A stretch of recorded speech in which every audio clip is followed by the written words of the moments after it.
Handicap মানুষদের পাশে দাঁড়াবার জন্য উনি এই ব্যবস্থাপনা করেছেন এবং আমাদের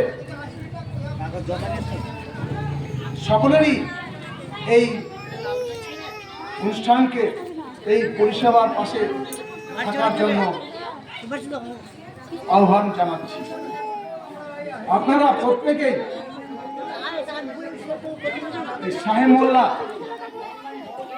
যিনি এই পরিষেবা দিয়ে থাকছেন এবং দিনরাত দিয়ে থাকবেন, আপনারা কোনো সমস্যায় পড়লে ব্লাড থেকে শুরু করে যে কোনো সমস্যায় পড়লেন সাহেব মোল্লার কাছে যোগাযোগ করবেন, আপনারা তার কাছ থেকে সেই পরিষেবা পাবেন।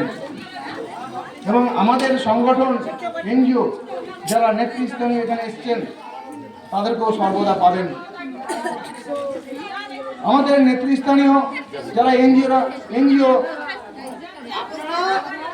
তারা এখানে দূর দূরান্ত থেকে বহু কষ্ট করে আপনাদের জন্য এসেছেন, আপনাদের পরিষেবা দেওয়ার জন্য এসেছেন। তো আপনারা সর্বদা আমাদের সহযোগিতা করবেন, আমরা আপনাদের পাশে আছি থাকবো, যতদিন বাঁচবো ততদিন এই সমস্যামূলক কাজে থাকবো। এবং আমাদের সাহেব মোল্লা সাহেব সত্যি তিনি একজন he is a real good man, real social worker. ওনার পাশে আপনাদের সবসময় থাকবেন, সহযোগিতা করবেন উনি। এই বলে আমি আমার কিছু সংক্ষিপ্ত বক্তব্য আজকে করছি। Thank you very much.